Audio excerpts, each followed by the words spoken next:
and welcome to the second season of Guitar Tales with Dave Cohen. I am thrilled to be here. The party's already started. The wine's been flowing already. It's true. This is a different kind of show tonight that we've been working on for probably about 2 or 3 months now, Scott and I. Our publicist extraordinaire, Scott Engel. Thank you very much. I'll introduce our guest. You don't even wave yet. Before we do anything else, I really want to take a minute and thank the folks here at Riverview Studios. We made it through a whole first season, 9 episodes. The support has been amazing. We have a whole community now of people who watch the show, people who've been on the show. It's been wonderful. If you have any filming needs, I really recommend come to the studio and walk around, take a look inside. Our guests are marveling over it. We sit here on the banks of the Delaware River. There's multiple studios within the building. This is a 3-camera HD shoot.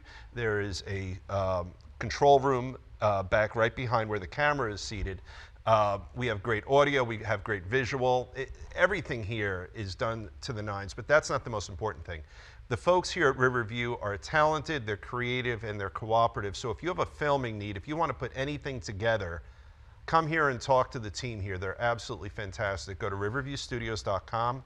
I guarantee you right here, it's going to say that by the time we're done. We'll say riverviewstudios.com. All right, there we go.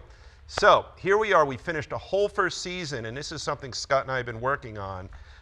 This is a different kind of show. And Scott, what I'd like to do is have you introduce our guests. Sure. And talk a little bit about what we're going to get done tonight, because I'm excited about it. Yeah, well, we have 2 very special guests this evening. To my immediate right here, my good pal, Tom Jannarone, also drummer of the Smoking Jackets. He gets to stare at my butt for a good, thank you, Tom. It has its downside. And Tom's credentials are very long, but very knowledgeable about booking bands and what bands are doing wrong and what they're doing right. And next to him is my very good friend, Mooch. Mooch is the lead singer, frontman of Big Bang Baby. They've been together how long? Like 18 years. 18 years. So he knows a thing or two about reinventing a band and keeping it fresh and keeping the people coming in. And we'll talk more about that, I think. Well, that's great. We've set up a really ambitious agenda for tonight, and I suspect at some point this paper is going to get thrown away because we'll have too much fun. But the idea is this. This is a one-off kind of show where we're going to talk about the business of music. We're going to talk about everyone comes here with their own specific, really, set of credentials and experiences. And this is one of those shows where we want to take the collective wisdom of, not mine, because I don't have it for that. I don't, and I'm not being falsely modest. I don't have it. But the 3 of you have a lot of collective wisdom, probably 90 years amongst you, of booking bands, playing in bands, refurbishing bands, and all that. And I think we'll have a lot of fun tonight doing it. But before we do that, they have to play. Yeah, that's right. They have to play the game. You got to play the game. All right, Scott, you've played it before, so how do we find yours? I'm omitting myself. Okay, so watch season 1, first episode 1, and you'll know. That's right. So, all right, where's the pistol? I love getting ninja'd. Yeah, here we go. What game? So, Tom. It's called Ninja. So, 6 Degrees of John Bon Jovi. It's just like 6 Degrees of Kevin Bacon. We want to see how you get there. Take us between you and John Bon Jovi. Well, that's kind of easy. I met John back when I was the general manager of Birch Hill and the Playpen, back between '89 and '91 in that area. He used to come in with some of the other guys from the band, and that's where I met the whole band. He came in a few times. Okay.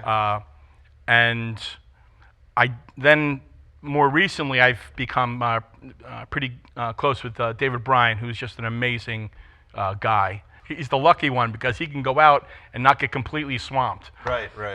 And just what an amazing guy. John's brother Matt and I have been friends for 20 years, and I'm also an attorney. I've represented Matt in his some of his business ventures. Okay. And his brother Tony also used to come into Bar Anticipation back in the day too. So, that's just, and the spaghetti sauce is pretty darn good too. So there you go. Now, so people don't know because we haven't dug deep in it. You were either an owner or the owner of Bar A. Yeah, I operate Bar Anticipation. I've been in the nightclub business for over 30 years. Wow. And prior to my Bar A, I guess, started back in 91, 92, I was the general manager of the Playpen in Birch Hill. And that is where I really cut my teeth with bands, the original bands. I was booking nationals and hundreds and hundreds of cover bands too. And that's legendary. I mean, Art Stock was the owner Yeah. of that, and I've read articles about Art Stock. Yeah. He was a colorful character, as I understand. I miss Art dearly. I was Art's right-hand man. Yeah. He told everyone that we met that that I was his son. He loved Paul too. That's how far back everything goes. And he was a great guy. He's the only person I ever told Doc McGee that he didn't know what he was doing. Wow, that's great. That's great. All right, well, let's get through with this game. So, Paul, you have a name. You're not just Mooch. You're Paul. I'm Paul. I'm All right. Paul Anthony. Mooch. What my nickname is Mooch. Hello, everybody. Thank you for having me. Thank you for having me. Our pleasure. It is It's our a crock, pleasure. right? I know. This is a- going to be great. Oh, pleasantries. But it is. I love it. I'm glad to Check be here. hasn't but cleared yet. Not Like yet. a gentleman. No, my connection, we're playing the game, because I remember you sent me the email. So my connection really only is, like I put in the email, is Sam Bora's from Woodbridge. I'm from Woodbridge. I'm a Woodbridge native. So Sam Bora is from Woodbridge, even though personally I do not know him. Somebody that I grew up with is personally great friends with him, and they grew up together. Of course, there's a story behind it. It kind of, the two parted ways, but I won't say who. I'm not going to say any names. It became a little bit bitter. Okay. That makes for interesting Because, TV, though. well, you know, because there's one guy that stayed behind, and Okay. Richie excelled. Right. Okay. So I had to listen to this for like 20, 25 years. I'm like, are you done? Can we just go get a burger now? I get it. You give love a bad name. Live it on a prayer. I'm good. So anyway, that connection, and I kind of knew his father, Adam, Okay. in town. All right. So, and a couple other people. But I didn't know Richie actually directly, even though he grew up in my town. And they did name a little street after him, a small little side street called Richie Sambora Way by Did Woodbridge they High really? School. Yeah, it's, yeah. Well, that's pretty cool. I Sure. do not have a street named after me, unfortunately. There's probably a whole bunch of Scott Ways, though, right? They're I'm going to gotta take be. credit for those streets. Yeah. Yeah, it's called Pfizer Way. I thought it was called One Way. That was good. Hey, you know, before we move on, I forgot. I got swag. I got to show off our swag, and then Nice. I want to dig into you guys a little more. Scott, we know about you. We're not. Yeah, gonna I'm just talk here about to add a comment or two I and laugh also- at Tom's jokes. you. You have to. So, first of all, I really want to thank the folks here at Riverview that came out with this great second generation. This is a GT 2.0 shirt, and I'm going to flip it in a minute. And then we've got the beautiful Riverview emblem on the back. That could be a hand model. There you go. What do you think of that? And the other thing I want to point out is we have a brand new set for this year. If the camera can pan it a little bit, I love this new set. So we've freshened things up a little bit for season 2. We have a bar back there. If anyone wants to grab a drink, they can. Easy Tom. But I really appreciate it. And this is really another example of what happens here at Riverview. We didn't ask for it. We just came in, and there's a beautiful new set for us. And that's how the Riverview people work. They're always thinking about how to make things better, more interesting, more comfortable. So we thank you for it. I want to dig in a little more now with you, Tom. So let's talk a little more about what got you involved in the music business. Were you a drummer when you started with Art Stock, or no? No, I started when I was in high school. I started DJing a little bit for private parties, and when I went away to college, I was a DJ and an MC. Okay. And then Jimmy Barber from the Smoking Jacket said to me, because at that point I hadn't played drums. Had you played any instrument at all? No. Okay. He'd said I was a sound man Right. back when I was in high school for Jimmy's band. In what town? A band called Sinner in Ocean Township. Okay. Monmouth County, Ocean Right. Township. Okay. And The I used to. irony, by the way. Sorry. What? Oh, yeah. The irony. I know, right? And I used to sound check the drums, and I could kind of keep a beat from watching, but I Okay. never actually played. So we went away to college, and I was DJing, and two guys came to him and said, "Hey, look, you know, we want to put a band together. Two guys from the soccer team, and we were on the football team." Okay. And he goes, "Be our drummer." And I said, "Okay, let me buy a drum set and learn the songs." And that's how the music thing started for me. So now you're still in college, right? So are you playing in college, or is this maybe when you're home over the summer?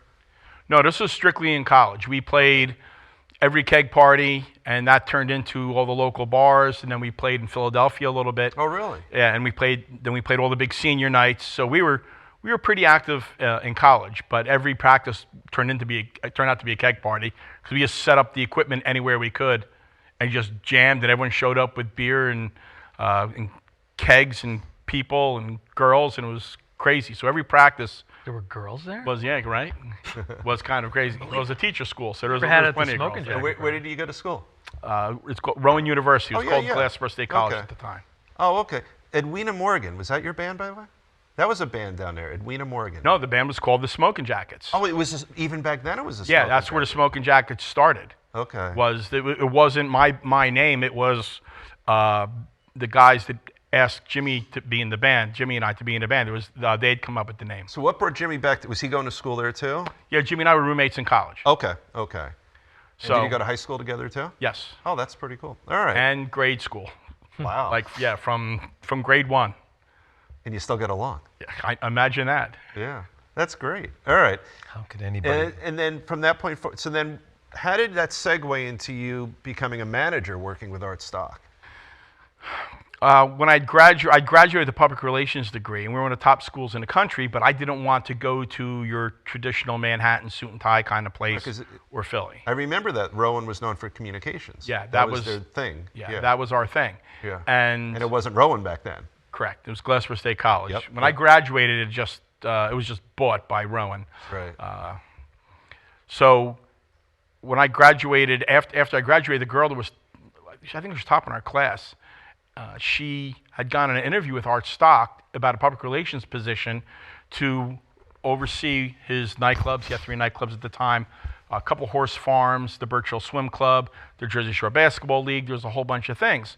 So she called me. Her name was Trisha Letson. I got to throw her name out there because she's an amazing girl who really gave me Your start. gave me a start. Okay. Just by referring me. She said, hey, look, I think this guy's looking for a guy. I don't think he wants a girl. I didn't really ask her why, so I showed up, and he had like 30 people sitting outside waiting to interview. I've never forget, it was the middle of July, and everyone's in shorts and T-shirts, and I'm in a suit. And I was dying, and he knew my parents. Okay. When he saw my name, he put me ahead of everybody else. He hired me on the spot and kicked everybody out. But very quickly, I went from the PR position. He realized how many people I knew and how much I knew about music. I became general manager of the nightclubs pretty much right away. You were like a regional manager of multiple clubs. Yeah, I was. That's a big deal. Yeah, there's one in Rochester. I wasn't up there that often, but I was predominantly at the Playpen and Birch Hill. Okay. So within 6 months of me being there, I became the GM, and then I was booking the entertainment. And it was a little different back then, booking Oh, I can imagine. as far as press kits and whatnot. Maybe I can't imagine. It was very crazy. I bet it was. I mean, there was an article I read, I don't know if it was like a New Jersey magazine, but it was about the legendary times of Art Stock. Oh yeah. And it was just a crazy time.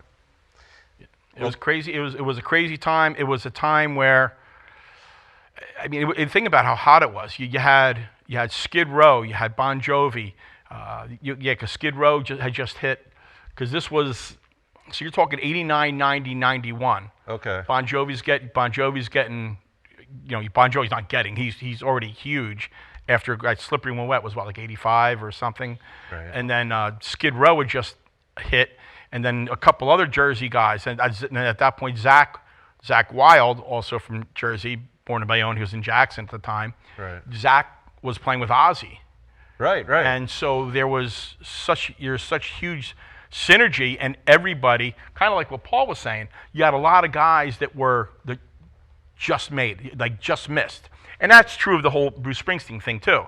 You had those guys. You had the Bon Jovi guys that almost were Bon Jovi. Then you had all the Bruce guys that are almost Bruce. Okay, yeah. And what was interesting is that all the almost Bon Jovi guys were up in the Middlesex County area, hanging at the Playpen and jamming there, and all the almost Bruce guys, like John Eddy and Glenn Burtnick and all these other guys, were all like Stone down Pony. hanging at the Pony. Right. So it was a very exciting time for music, and I think it really caused a lot of live musicians to put together bands, because the number of press kits I got on a daily basis was staggering. It was a full-time job just trying to keep up with that. What would a press kit look like? A press kit back then was all cassettes. Okay. Typically it was a cassette and either a folder or a clear plastic folder. And what the mailman asked me, I had a milk crate at the base of my mail. My office was on the roof of the playpen. Okay. Is that the one that was at the base of the Outerbridge crossing? It's not at the Outerbridge crossing, but it's on Route The 35 in Bridge Sayreville. in South Yeah, End. yeah, yeah. Bridge. But Yeah. over in that area, you're Okay. All My right. office isn't there anymore, but it is a crazy sex club. So we might have to go see. Might have to go see what my old office looks like, Mooch. Yeah, looks like we have a post-show thing to do. There you go. And so I used to have a big milk crate at the base of my mailbox, and every day it was like boom, boom, boom, boom. And I mean, listen, some people wouldn't take it seriously and just be a piece of paper. Right. Some people, you would just leave you a cassette. And back then, a lot of people would hunt you down, which is something they don't do anymore. No one hunts you down. No one. Because it's not face to face anymore. Yeah, but It's all- and I don't, and that really hasn't changed. Like I don't know why. I don't know why that hasn't changed. Would it work if someone were to hunt you down and you would maybe take a look in their eyes and see that they're earnest and they're trying, or would it just be annoying? No, it's not annoying because it depends on how a person does it. Right. And when we talk about what you should do and shouldn't do, I can expound upon that. But there's nothing wrong with if you show it's a business, and that's the biggest problem that these bands have is that they don't approach it like it's a business.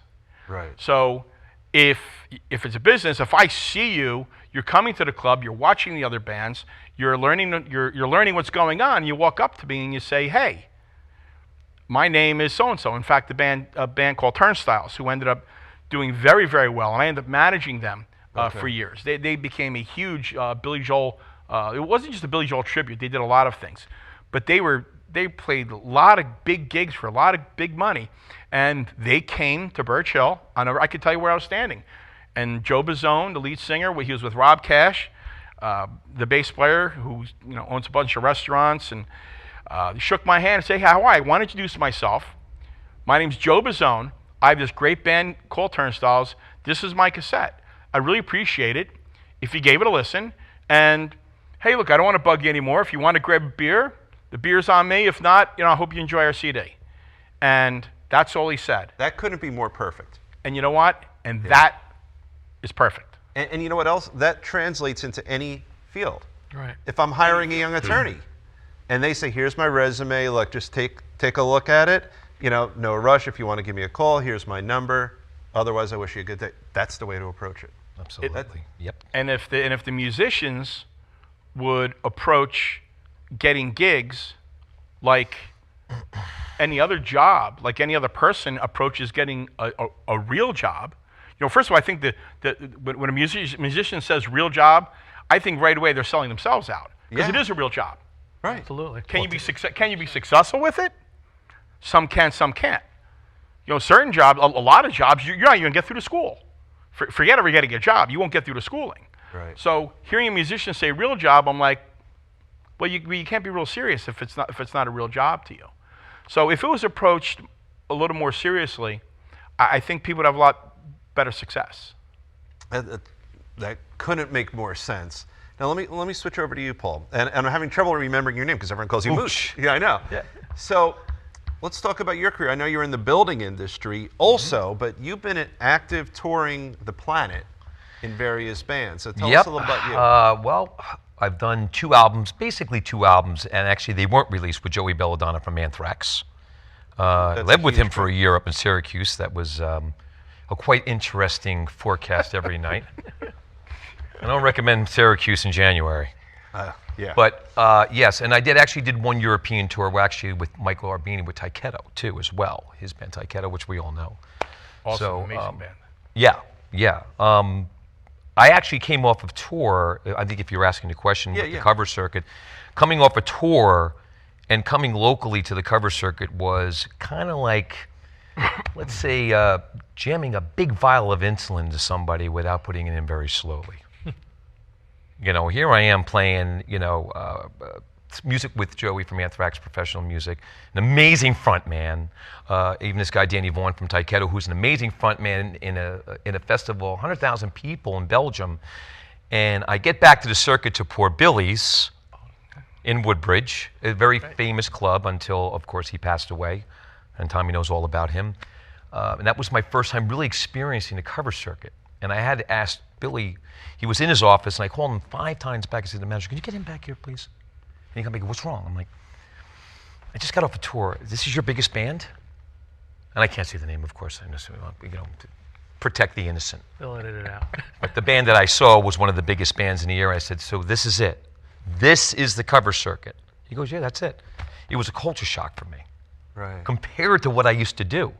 But I adapted well, of course, when we talk about it more into this show. I learned how to adapt, to change over from the international, and I realized how dark of a circuit this really is. This circuit is so dark and disrespected that... So what do you mean by dark? It's, to a lot of people, they look at the cover circuit as something as a joke. And there are some people on the cover circuit that make it a joke and treat it like a joke. In other words, they don't take the replication of the song seriously enough, or they don't make it their own. They're just sort of going through the motions. Going through the motions, yep. I don't It's believe... it's deeper than that. They criticize the very concept of imitating someone else, making money to imitate someone else's music. Right. So, self-inflicted insults is what you're saying. To me, it's just a Bush League excuse, because it's the same thing as a national artist recording like the Ataris redoing Boys of Summer, so you might as well call them a cover band. Right, right. It's a reboot. So it went national, so they're going to take it a little more seriously. No, if you want to get technical, they are a cover band then. Right. It doesn't matter where you're at, because on the cover circuit, this man I've known for a long time takes it seriously. Everything he does. Everything he does. Scott takes his guitar playing really seriously. I respect that. There's a lot of great players on the circuit, and there's a lot of hacks. I call it the hacks are the ones that I call the accountants on the Harley on the weekend. Right. And they still have the Walmart tag hanging. I'm like, buddy, you get the Walmart tag. Well, I think the people that, well, actually, we should start by saying that this whole cover circuit, this cover circuit magic that we have in New Jersey, it doesn't really travel far through the country. Really? I mean, you're talking about like maybe Maryland, not even so much in Connecticut anymore, a little bit in New York.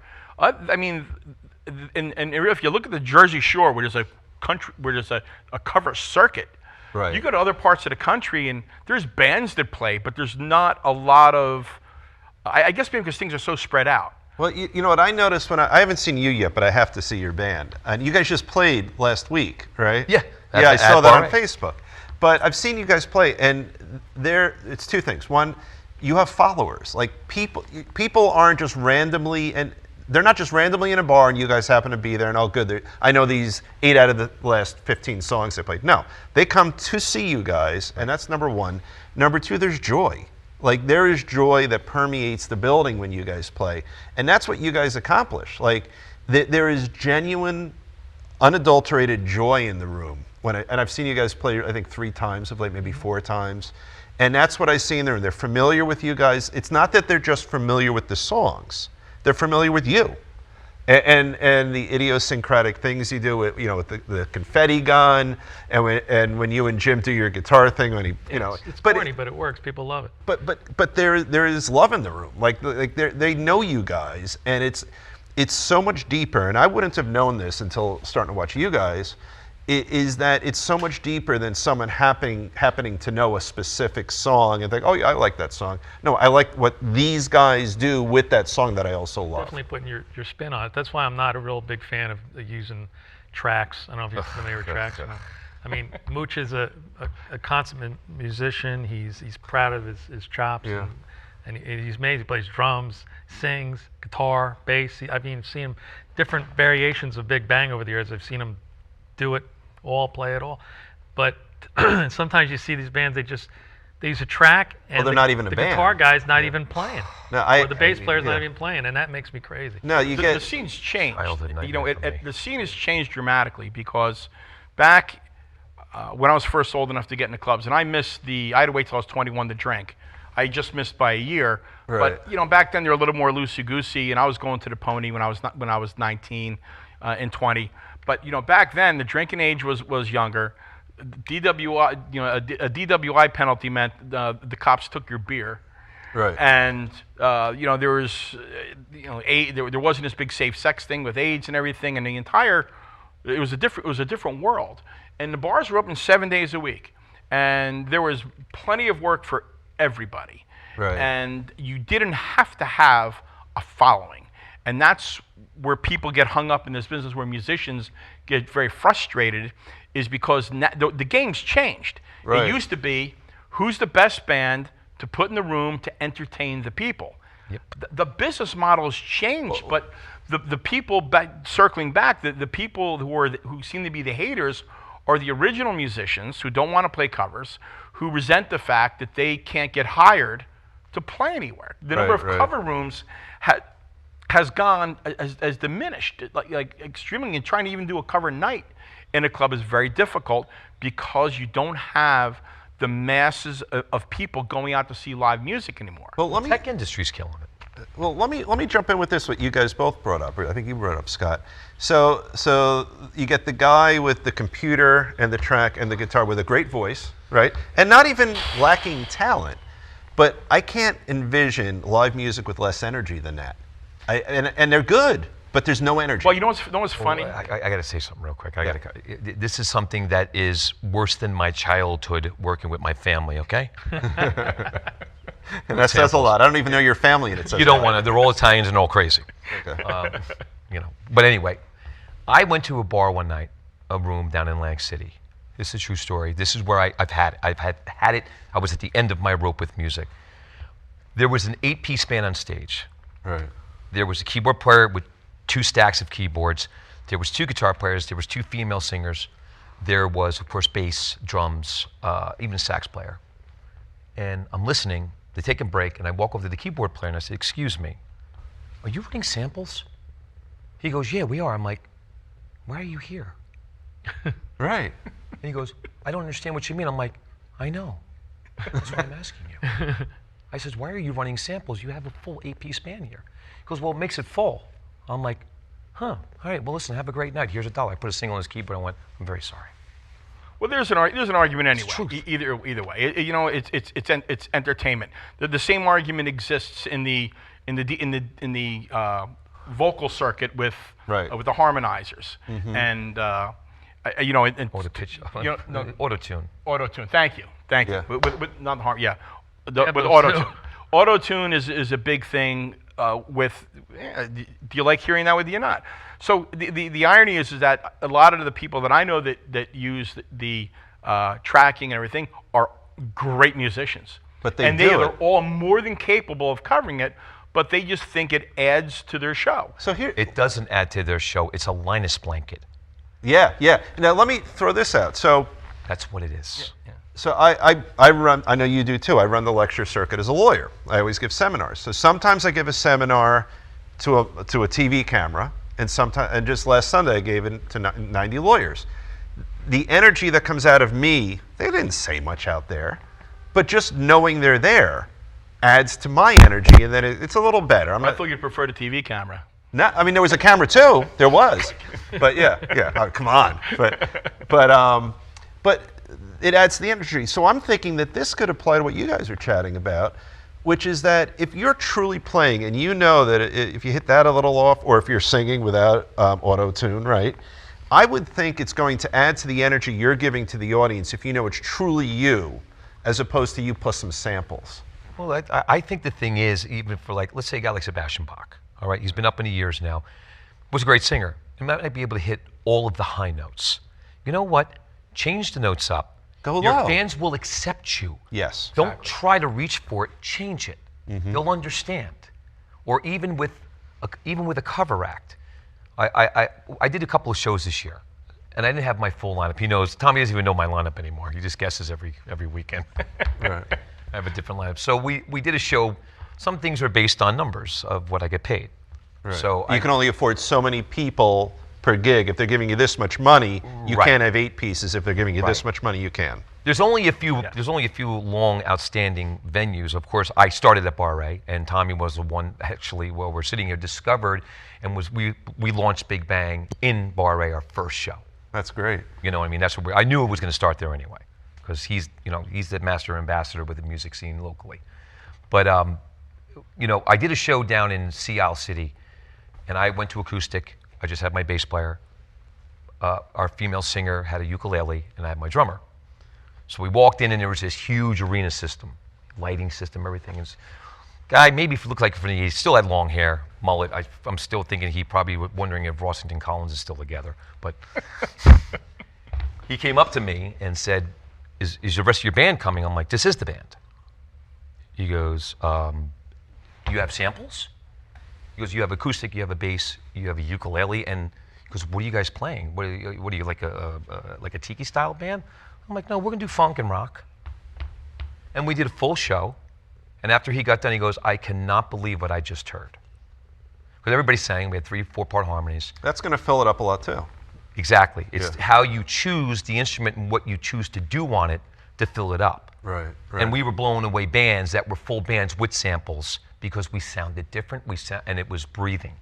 Right. And he came up to me and goes, I never heard this before. I said, less is more. Not more is more, less is more. Mm-hmm. That's You know, and then the other thing that why Big Bang's the most prolific band out there, because they've survived all of these things, the shrinking of the number of people that go out. Then the thing in the 90s was there was this big switch. Everyone was playing classic rock. right. So then all of a sudden in the 90s it became, everyone was calling alternative music, which means something different now. Right. And alternative, then there's Chili alternative, Peppers there's kind of grunge. stuff, you mean? Yeah, so Okay. that kind of changed, and then music was kind of in a limbo for a while. So what had happened was you had all these great classic rock bands, and then what they just did is a lot of them just learned new songs.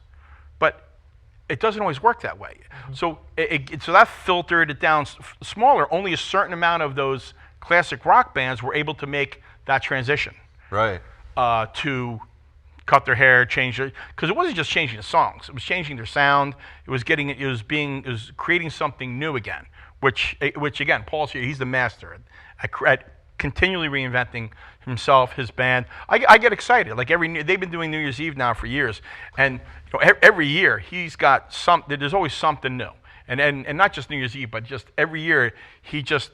I don't know who's going to show up. Everything, the set, the pillars, the girl playing violin. I'm like, what? The new songs and the spin. It's not just doing the songs, the cover songs the way they're covered, but it's the ability. There's a fine line between having the ability for the cover band audience. Right. You can't just go out there and do your own rendition of something unless you have really, really crazy diehard fans that don't care what you do. They want to know the song. They want to know the song. So if you Yeah. can take that song and you can kind of reorchestrate it so that it has all the most important parts. Look, you can do whatever leads you want, but certain songs there's certain parts of that lead that you better nail because people are listening for it. You give the people all the little bits and pieces of the song that they know. You can add and change things within that song, and You people could love repeat it. a chorus they love more than they have in the original. Right. You As can long as they get don't it. know why they Yeah. love it, but they Right. love it because you're giving them something. I say it's, you're capturing that 10 seconds of lightning, and you're doing it over and over and over again. And the more times you can capture that 10 seconds of lightning in a show, the better you're going to be. And that's what I see when you guys play. What did you want to say? I wanted to add to him, and he's right. What we've lost, the biggest thing that we lost in entertainment, in the cover circuit or anywhere, is we lost personality. Right. That's what we've lost. And the reason why sampling is so bad, it's Cookie cutter. It's cookie cutter, Yeah. and it's destroying the personality because it doesn't give room to breathe. Right. Let me right. tell you, there's Stop. nothing worse than seeing a band use a track. If that wasn't bad enough to me personally and professionally, and to Mooch too, I'm guessing. Yep. When that train comes off the track, in other words, the drummer might come in too soon, or the keyboard guy comes in too soon, or the singer comes in too soon. Now the track is going. The track You're isn't married there. The to track that. is a computer. There's no the track small is, mistakes. Yeah. That's it. The track is going. If you fall in front of it or behind it, you're going to get hit by the train. It's like I go, ah! I literally make a like oh my god face because it's so horrendous. And sometimes they can't even recover. I've seen Right. bands just like stop the track, try to get out of it, try to play, and it's like it's bad news. And how could that be It's a double-edged sword, satisfying? for sure. how could that even be remotely satisfying to someone in It's a band? a little- It's not, Dave. Yeah. It's not. My mother always taught me one thing there's nothing bad. Your mother used tracks? Nothing bad.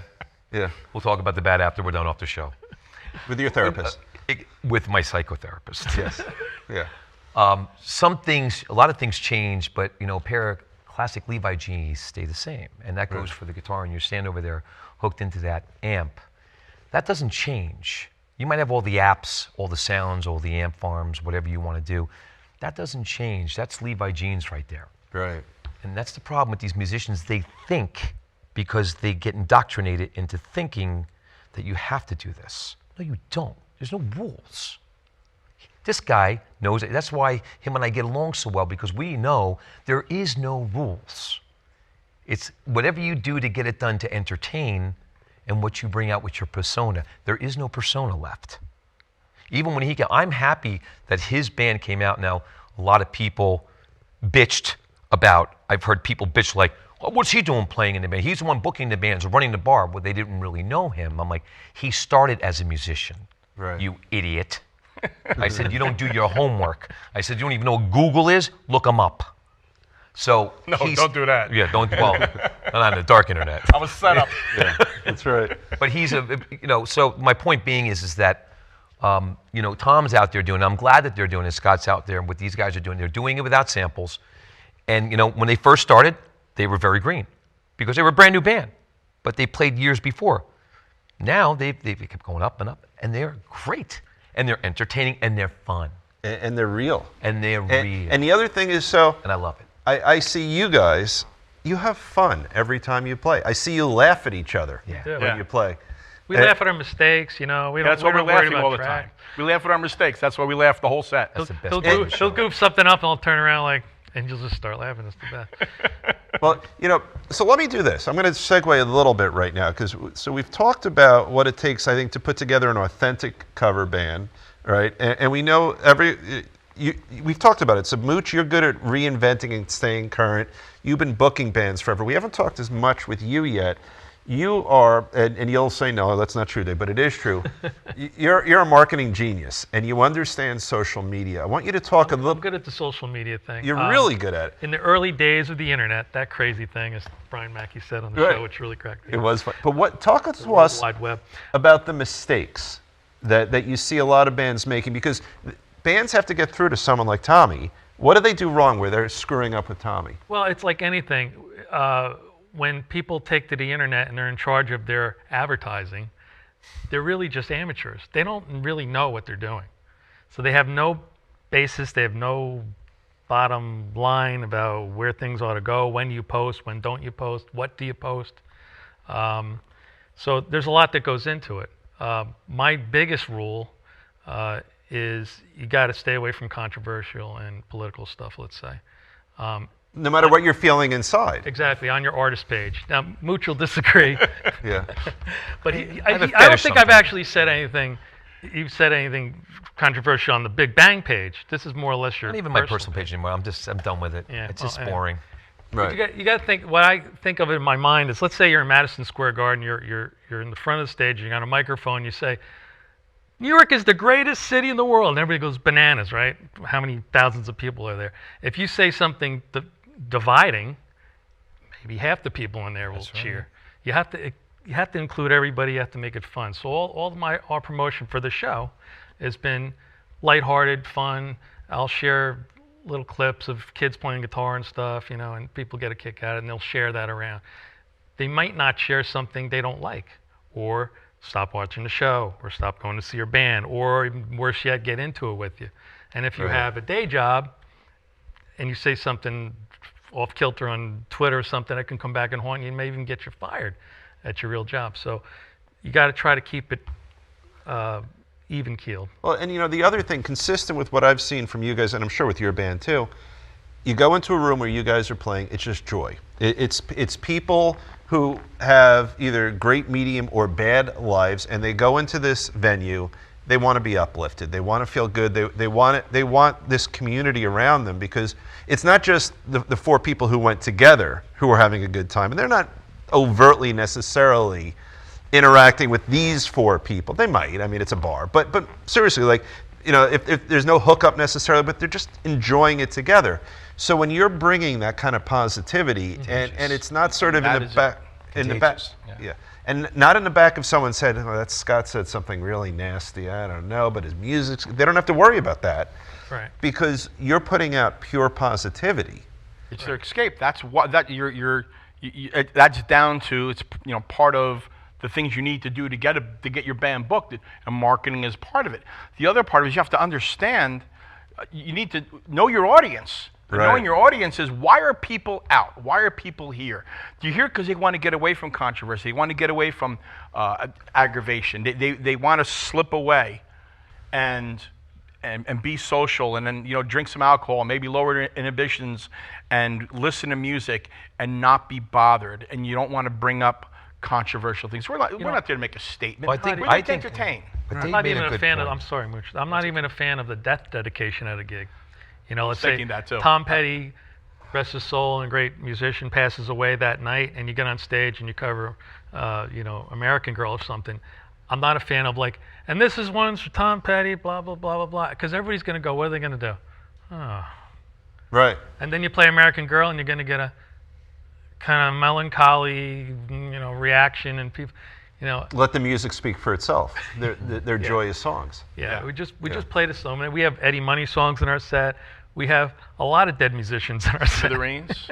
And, right. And we love them all. We do. We love them all. kinds. And some of them have passed away pretty close to gigs.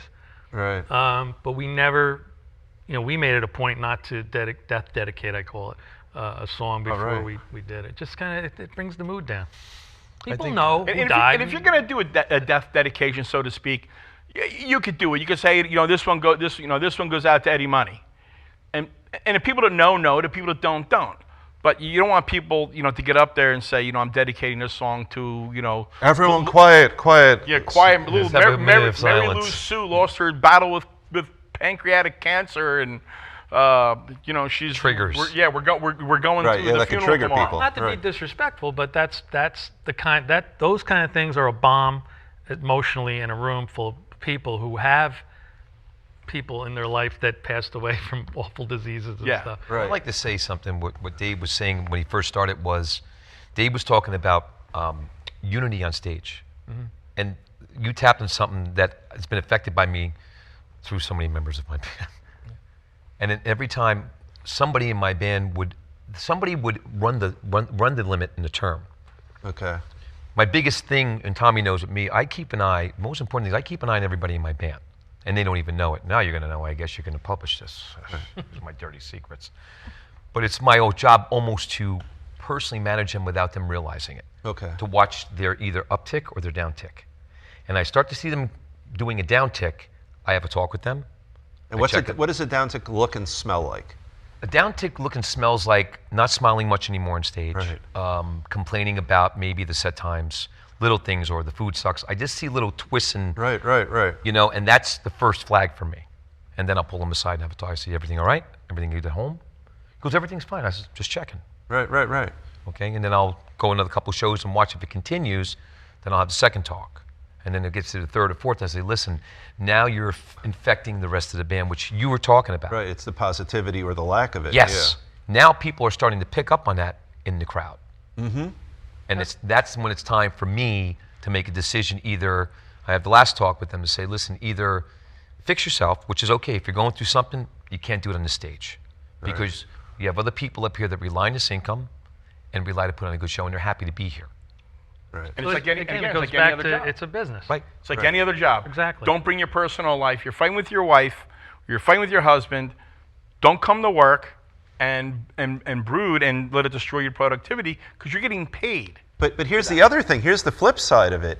What a wonderful opportunity to uplift yourself in a difficult time. Sure. So if you're having a rough time at home, maybe the flip is to say, I'm going to experience the satisfaction of creating music, pushing music out into the crowd, feeling their happiness come back to me, and then that could become a positive. But if you leak it out there, then it's I can't wait for this piece, what Dave just said. I'm going to have recorded. I'm going to make about 80 DVDs and send it out to everybody I played with. Just listen to this about 20 times over. Well, so I think I might have said it a few shows ago. I saw Bruce 8 or 9 years ago, and we ended up at I think we were at the old Spectrum.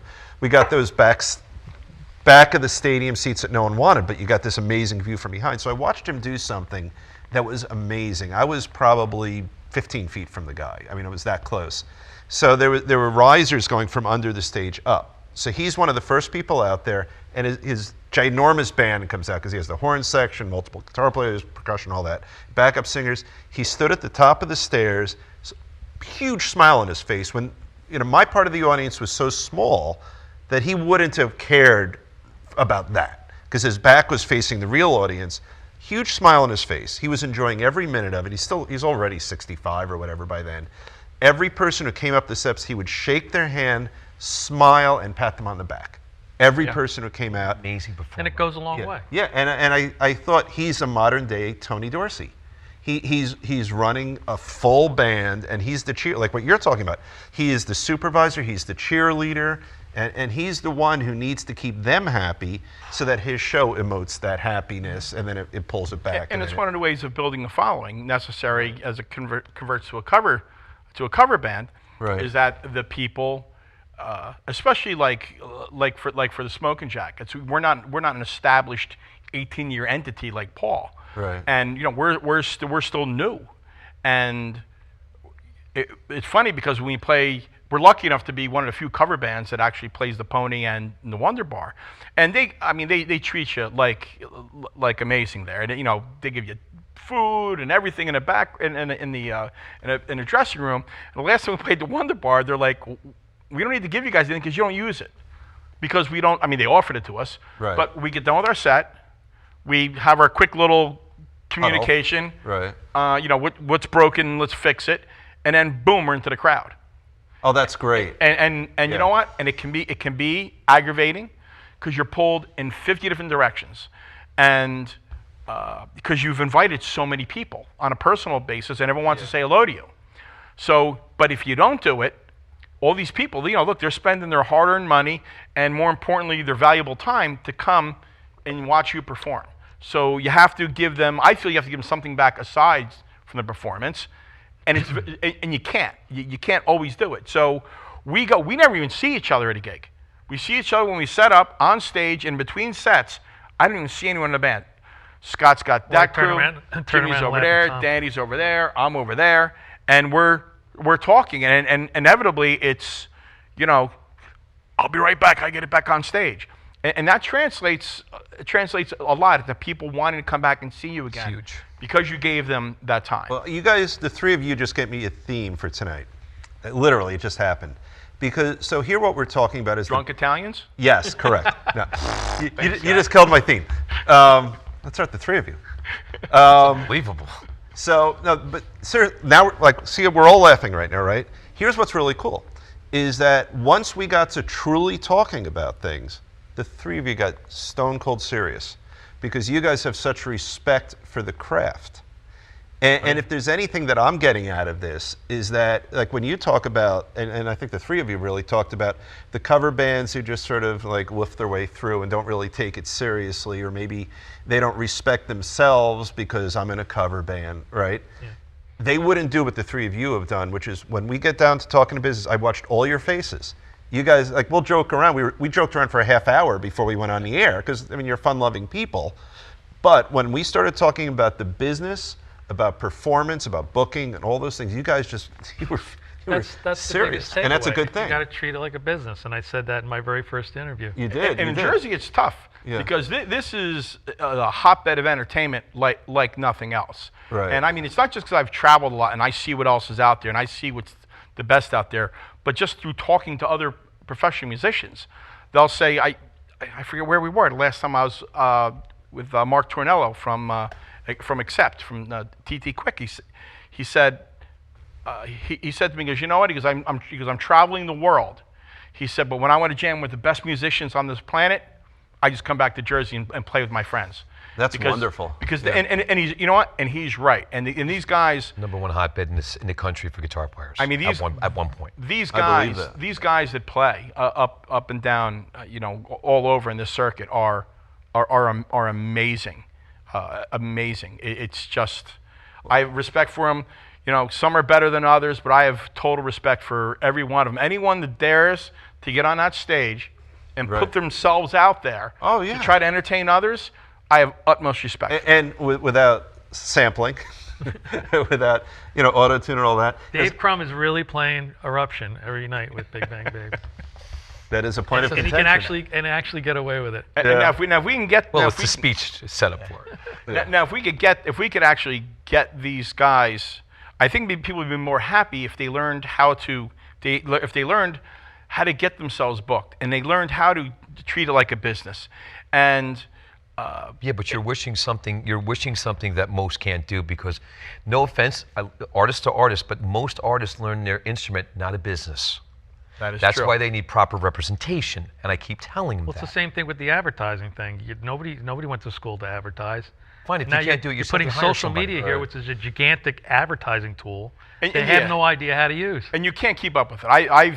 I've been marketing on the internet ever since Al Gore invented it, and I Right, didn't. right. I missed it. You missed that one. Wow. But I mean, good. I was promoting things online back in 1994 when I was on AOL, paying by the minute. Right, And right. all the social medias. The joke was, Scott knows that when first was MySpace and Facebook, all these things, I would take all the competing nightclubs. I would take all their names. Oh, that's brilliant. Because yeah. I was always younger than everybody else, and no one knew. They really didn't see the emerging social medias. And I mean, quite frankly, what Paul's saying is right.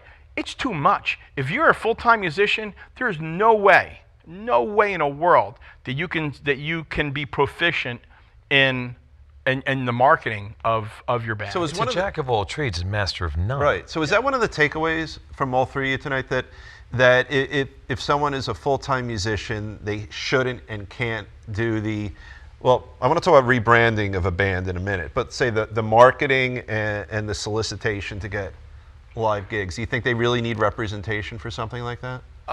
You know what? I don't know about the booking. Having an agent has its advantages and disadvantages. All right. I don't know that a person needs an agent, at least not initially. Maybe I think an agent is probably more valuable. When you first start, I think you should do without an agent. I think you should make a go at it yourself Right. and see what you can do. Then, if you can't do it, you should try an agent. And if you're very successful, you should have an agent because you need. At that point, it's really Negotiating, mass too. organization. Yeah, it's But And when if you have a Scott, you're going to have such a big internet presence that I would imagine that almost sells you. If someone comes to you and it's like, I've got this band and we've got 8,000 followers on Twitter or something, that's going to mean something different to you than if they have 12. Well, exactly. And what's interesting is that when it comes to booking a band, the biggest mistake that these guys make is, number one, know your audience. Right. There's nothing more aggravating to me than people who who just contact me and they'll say, "What kind of music do you do?" If you haven't done your homework, if you don't know, And they're not talking to you as a drummer, they're talking I'm talking to you. about like for example, Bar Anticipation, where I book all the live entertainment. Right. They'll say, you guys do live music. Well, you should do your homework. It's not very difficult. You go online and you should know the format of what we do, the days you do, the specials, the special events. You should know. If a person comes to me and says, "Hey, look, you guys have that spring bash in April. I'd love to get on that lineup." That's almost 2 minutes worth of work, though. It is amazing, and I He's a really drummer for that and I one. was telling Scott that I should put their compilation of messages. I recently had a voice message from this girl, and I have it on my phone. I can't play it because she has her name and everything, and she rambles on and on and on. She talks herself into a pretzel, and then says, "Forget it," and hangs up. That was a girl who was representing a band. I was about to say that person needs representation. Oh no, but this is the person representing it. But the problem is the person representing the band is someone's husband, someone's wife, someone's cousin. Oh, right. The bass player. Or the food and beverage person down in Atlantic City. Well, that's another. The food and beverage person that's another reporting to the management on the band. I'm like, well, why don't you just have an electrician fix your toilet? Right. But right. they don't know their market, and they don't know who to talk to. So they're starting out. They're starting with two strikes against them, and then what's interesting. The social media aspect of it is that's part of the marketing. What are you, I always say that, why are you different? If I'm going to hire you, I want to know why. Right. Is it because look, you could be half the band as the next band, but if you bring a lot of people because it's a business, then I might be interested. So I want to know why you're different. What about your band is special, rather than just the same old thing. I can't tell you how many times I've told an agent, they go, what did you think? I said, man, they're great. What am I going to do with them? Right. Happens all the time. Are they bringing bodies in the door? And they need to have a plan. Right. You need to have a plan. So most recently, everyone was talking about this new place, Blue Grotto, at Monmouth Park Racetrack, about what a great place that is. Well, I made it a point, again, what I say before, one of the things about getting yourself booked is that personal interaction. I heard that the guy was booking it was at one of the benefits of bar anticipation. I walked up to him. I introduced myself. So welcome to bar anticipation, whole thing. I said, I don't know if you heard or not. I said, I have a band called the Smoking Shack. I said, I hear your room's real hot. I said, you know what? I said, I'll be happy to send you some information on us. I just want to shake your hand so you know who you're talking to. I'm going to send you some information. We'd love to play your room. I said, I'll contact you. I'd even ask him his contact. I said, I'll contact you. Because you could figure that out. So he said to me, oh, you guys have a Facebook page? I said, yeah. He said, what is it? I said, the Smoking Shack. Because he went on there, and he looked at it, he said, oh, wow. You guys have whatever it was. You'll know, like 4,800 or 40, whatever it is, however many followers on Facebook. And he said, right away, he goes, give me your number. Because he's smart. Because he saw that he saw that presence. Right. And and then What if 4,000 were from Indonesia? Yeah. Well, you know what? The Russians hacked our Facebook page. That's what it is. Well, that's the thing. People always say to me, "Well, how do you get followers?" You can share little jokes and videos and things, and people will see it, and they'll like it, and then Facebook says, "Joe Schmo liked your video, but he's not a fan of your page."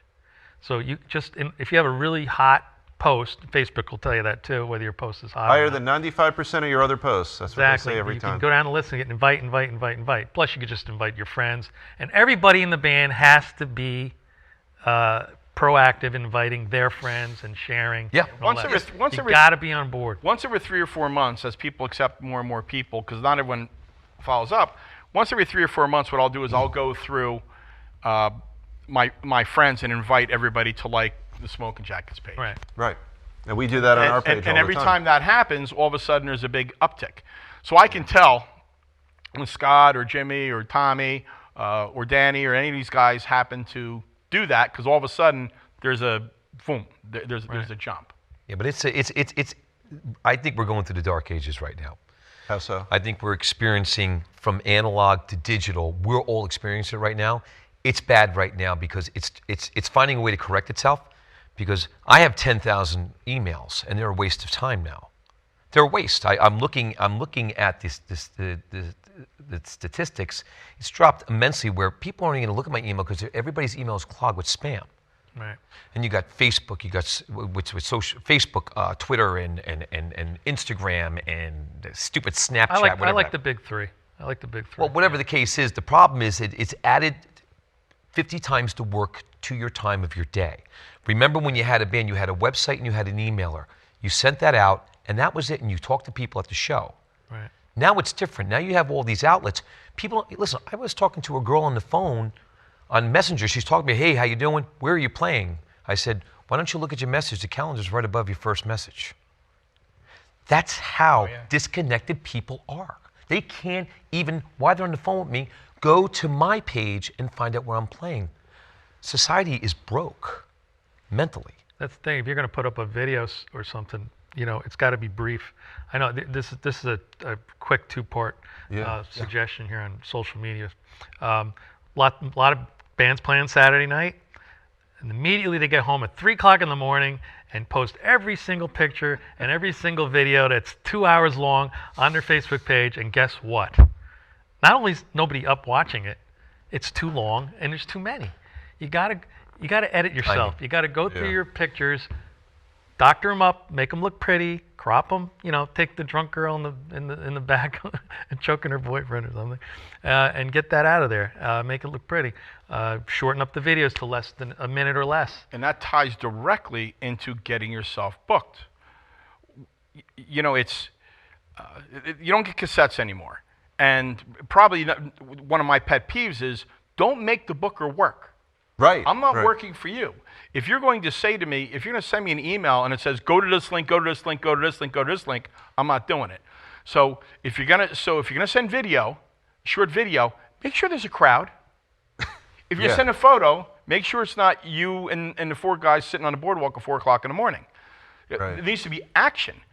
Like, and you'd be shocked. I would say 80% of the videos I get from bands are the band is playing, and there is not one single person that you can even see. Well, let me do this. So you said before, know your audience, right? Absolutely. So now, in this situation, you're the audience. So like, if I hit my mic there, if I were in a band, I'd be thinking, all right, what does Tommy want? Tommy wants good people coming into his venue. He wants to fill it. He wants it to be positive. So like, what they have to be thinking, if I'm hearing you right, is they have to think, what is this guy? And it doesn't have to be bar A, but whatever bar they're calling, they have to think, what are the needs of the person I'm reaching out to, instead of just saying, I look good here. Well, that's not enough. I sound good here. That's not enough. What is going to make Tommy want to get me in his venue, right? Yeah, well, what you have to, and you know what, and I'm probably more of the exception than the rule, but I would say, because I'm more educated in the business than most of the people that are booking a lot of the rooms. Right. A lot of times it's either club owner that's so busy with business, or people just kind of inherited the position. It's real simple. If you show a person a video of a band, the band's having a great time, the room is packed, and everyone that's watching the band is having a great time, you're going to look at that, you're going to say, that's a good band. I want that in my room. Right. I want that energy. I want and you know what? And audio tracks don't even have to be great. Everyone, look at the guys, they're jumping around on stage. Sometimes it's just magic in a bottle. Yeah. Look at that crowd. There are a lot of great bands that don't necessarily have great musicians. There are a lot of those too. But I've seen a lot of bands that were extremely entertaining. Right. And the guitar player wasn't that great. And I call them the smoking jacket. Well, it's like, I once saw Steely Dan.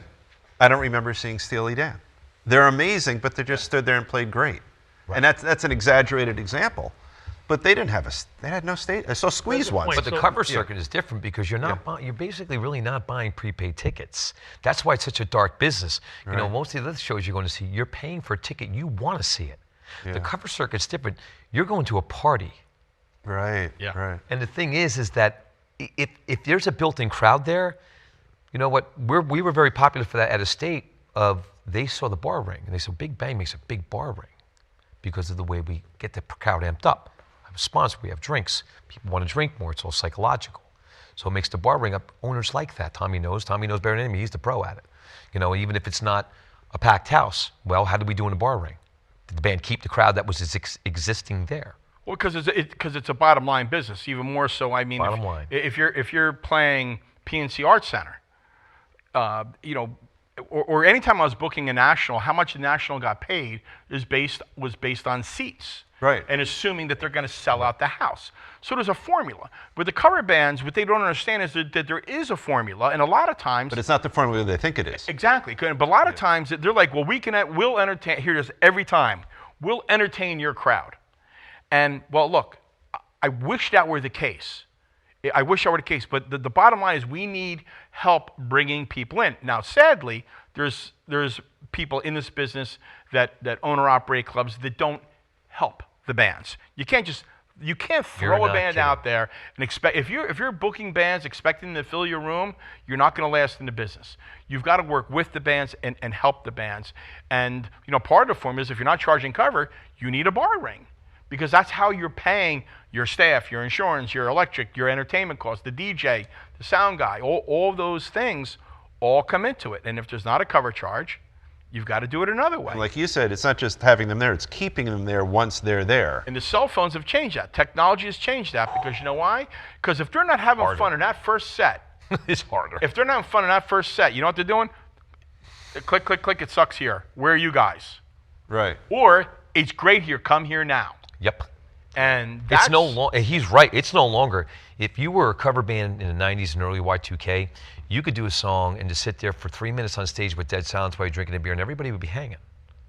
Now, just like Tommy said, and I witness it all the time, with the new thinking and the ADHD, Yeah. you're halfway through a half a song, and I'll catch females walking off the dance floor, because that's how bad their attention deficit disorder is. That's how it's ramped up over the years. I've watched it climb over the years. Right. And watched myself work harder. At one point, I used to say, well, this show's key, this one's not so key. This show's this. Now, and I get into a couple of years later, well, this show's more important. We got to start remembering this one. Now, it's ramped up all the way to, this song's important.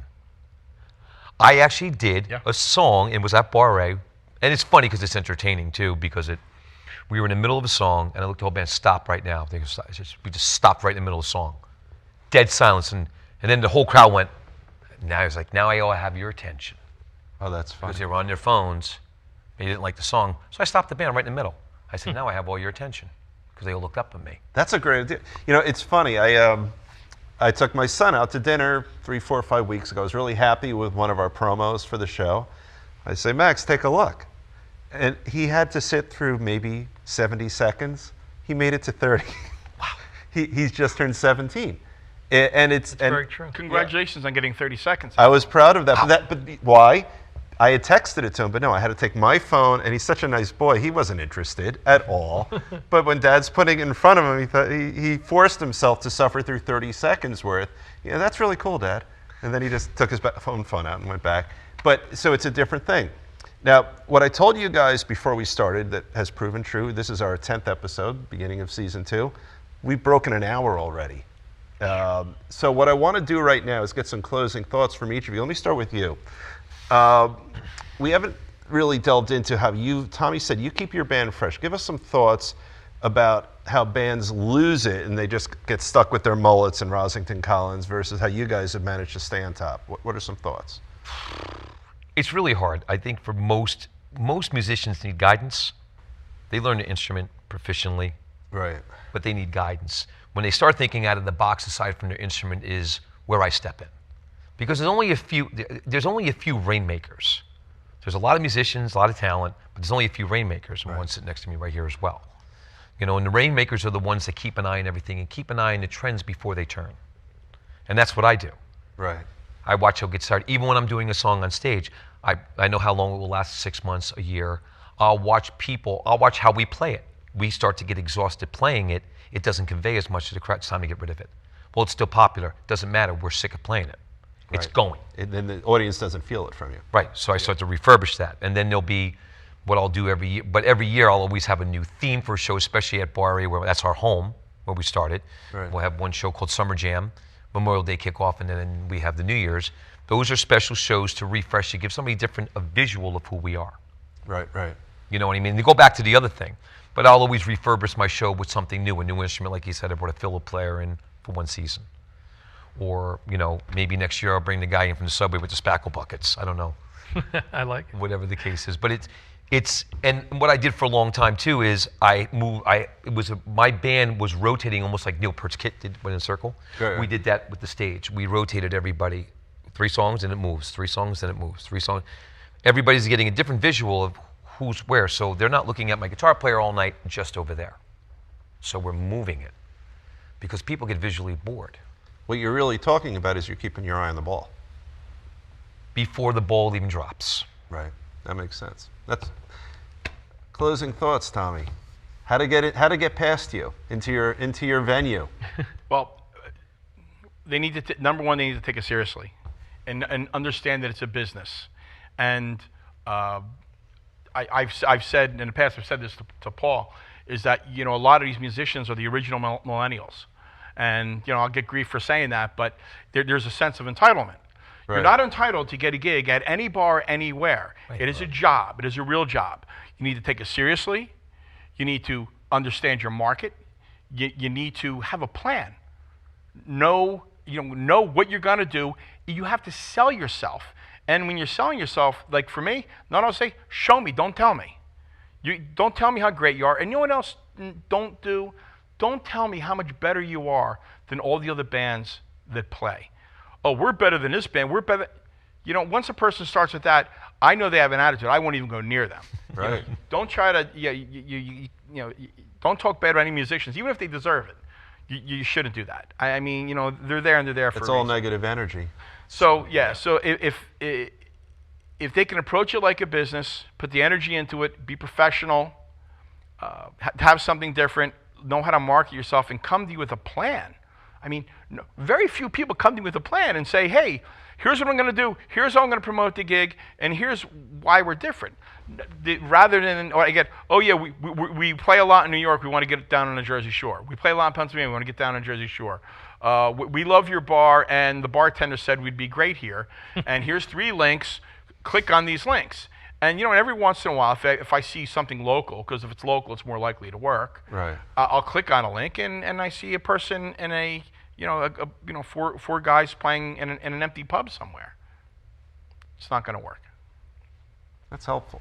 All right, Scott, media. I think I've covered most of it, but I'd like to add that it's important when you post your media, your now edited short video that you took on Saturday night in front of people, hopefully. Right.